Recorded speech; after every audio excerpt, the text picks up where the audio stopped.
오늘은 40년간 교직 생활을 하시다 은퇴하고 12년째 새로운 인생을 살고 계신 박경수님의 이야기를 들어보겠습니다. 안녕하세요, 여러분. 저는 올해 72세가 된 박경수입니다. 40년간 교직에 몸담았고 은퇴 후 12년을 보내며 많은 것을 깨달았습니다. 오늘은 60세 이후를 살아가는 여러분께 한 인생 선배로서 꼭 전하고 싶은 이야기가 있어서 이 자리에 섰습니다. 60세라는 나이에 서면 누구나 고민이 생깁니다. 이제 내 인생은 끝나가는 것일까? 앞으로 어떻게 살아야 할까? 이런 생각들 말입니다. 저 역시 그랬습니다. 하지만 지난 12년을 돌아보니 60세 이후야말로 진정한 인생이 시작되는 때였습니다. 오늘 제가 전하는 이야기들은 책에서 읽은 것이 아니라 직접 경험하고 체득한 것들입니다. 여러분도 저처럼 60세 이후를 더욱 의미 있게 살아가시기를 바라며 이 말씀을 드립니다. 먼저 여러분께 가장 중요한 말씀을 드리겠습니다. 60세는 늙은 나이가 아닙니다. 제가 65세에 컴퓨터를 배우기 시작했을 때 주변 사람들이 말했습니다. 그 나이에 뭐 하러 그런 것까지 배우려고 하냐? 하지만 저는 굴복하지 않았습니다. 지금 72세인 저는 파워포인트로 강의 자료를 만들고 엑셀로 가계부를 정리하며 이렇게 유튜브 촬영까지 하고 있습니다. 첫 번째 교훈은 나이는 변명이 아니라 자산입니다. 60세의 여러분에게는 젊은 사람들이 가지지 못한 것들이 있습니다. 풍부한 경험, 깊은 지혜, 그리고 무엇보다 시간이 있습니다. 이것들을 활용하지 않고 나이 탓만 하고 있다면 그것은 보물을 땅에 묻고 사는 것과 같습니다. 제가 아는 한 분은 70세에 영어를 배우기 시작해서 지금 75세에 해외여행을 혼자 다니고 계십니다. 또 다른 분은 68세에 그림을 시작해서 지금 개인전을 열고 계십니다. 여러분께 당부드립니다. 나이가 들어서라는 말을 입에 담지 마세요. 대신 경험이 쌓여서 더 잘할 수 있다고 생각하세요. 새로운 도전을 두려워하지 마세요. 이것이 60세 이후를 살아가는 첫 번째 지혜입니다. 두 번째로 말씀드리고 싶은 것은 과거에 대한 집착을 버리라는 것입니다. 은퇴 후 처음 2년간 저는 과거에 사로잡혀 있었습니다. 교직에 있을 때의 영광, 사람들의 존경, 그런 것들을 계속 그리워했습니다.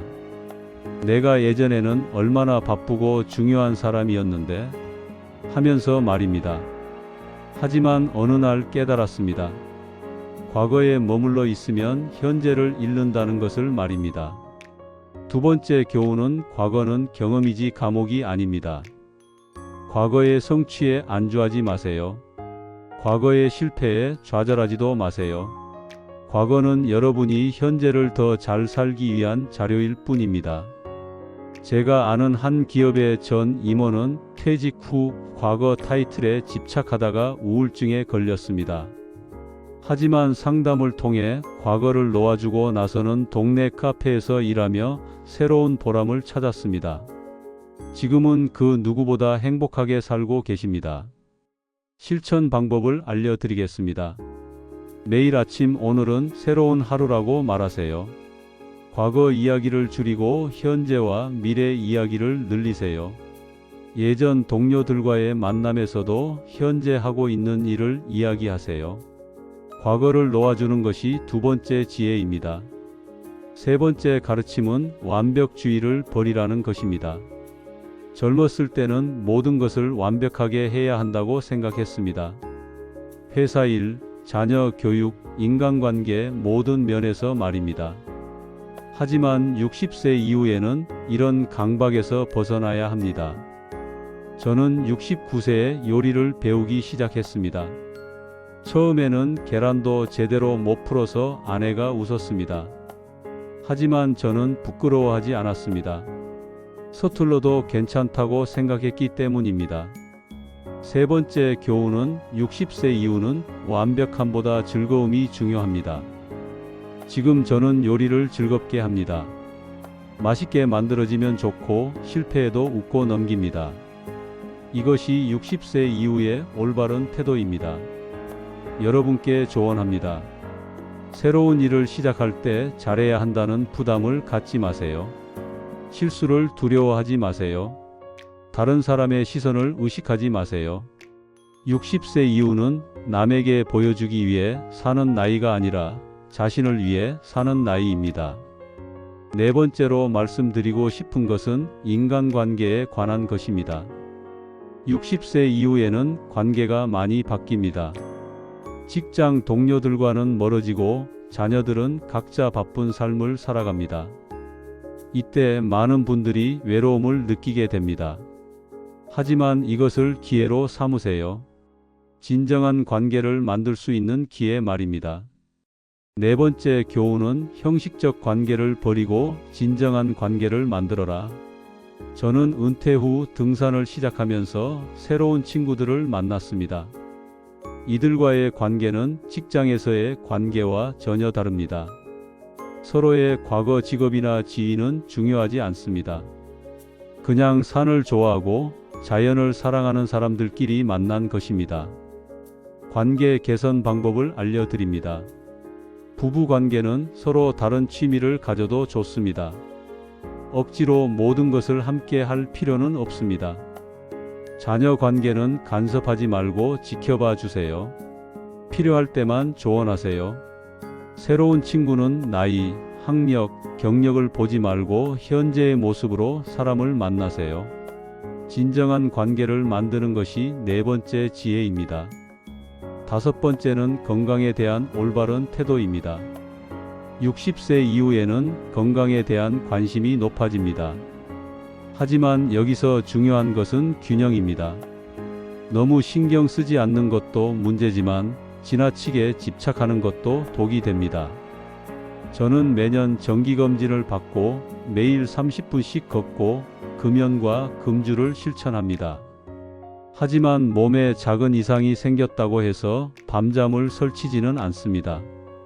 노화는 자연스러운 과정이기 때문입니다. 현명한 건강관리법을 알려드립니다. 정기검진은 받되 과도한 검사는 피하세요. 운동은 꾸준히 하되 무리하지 마세요. 좋은 음식을 먹되 지나친 절제는 스트레스가 됩니다. 몸의 변화를 받아들이되 최선을 다해 관리하세요. 건강에 대한 현명한 태도가 다섯 번째 지혜입니다. 여섯 번째로 말씀드리고 싶은 것은 삶의 의미에 대한 것입니다. 젊었을 때는 성공이 중요했습니다. 돈을 벌고 지위를 높이고 남들에게 인정받는 것이 목표였습니다. 하지만 60세 이후에는 이런 가치관을 바꿔야 합니다. 여섯 번째 교훈은 성취보다는 의미를, 받는 것보다는 주는 것에 집중하라. 저는 은퇴 후 지역 도서관에서 아이들에게 책을 읽어주는 봉사를 하고 있습니다. 이 일은 돈이 되지 않지만 아이들의 반짝이는 눈을 보면 그 어떤 보상보다 큰 기쁨을 줍니다. 의미 있는 삶을 위한 방법은 봉사활동에 참여하세요. 후배들에게 지혜를 전수하세요. 가족과 더 많은 시간을 보내세요. 자연을 사랑하고 보호하세요.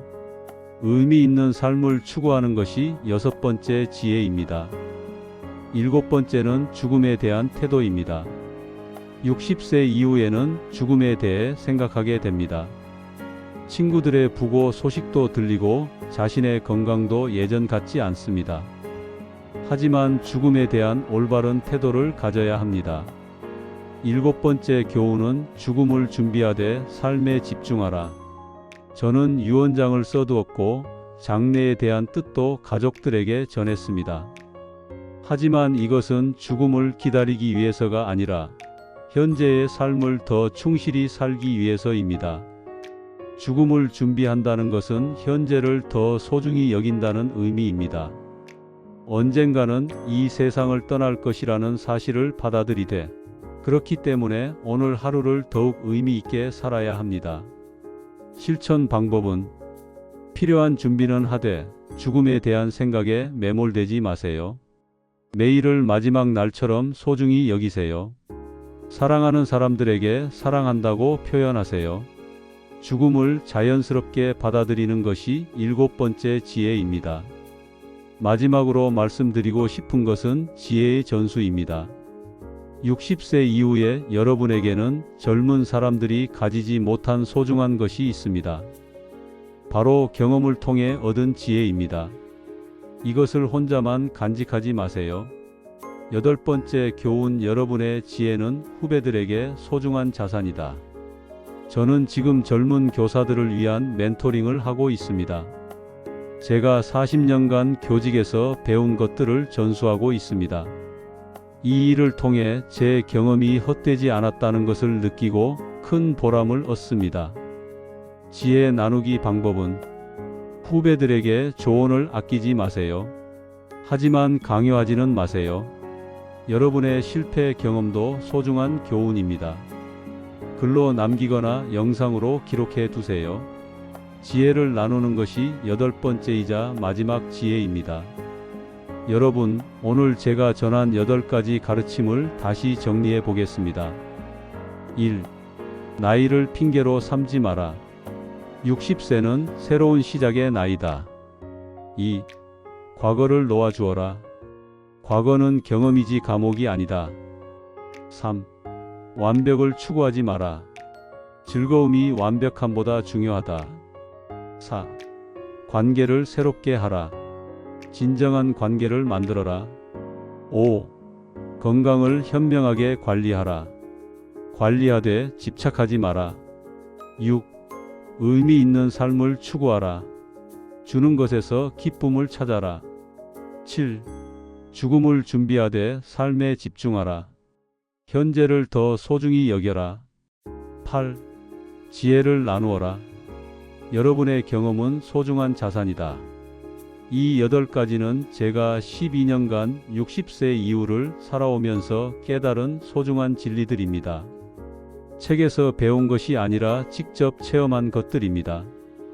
여러분도 이런 마음가짐으로 60세 이후를 살아가신다면 분명히 지금보다 더 행복하고 의미 있는 삶을 살 수 있을 것입니다. 60세 이후는 인생의 마지막 장이 아니라 가장 아름다운 장이 될 수 있습니다. 여러분 모두 그런 삶을 살아가시기를 진심으로 바랍니다. 오늘 제 이야기가 여러분께 조금이나마 도움이 되었기를 바라며 다음에 또 좋은 이야기로 찾아뵙겠습니다. 건강하고 행복한 하루 보내세요.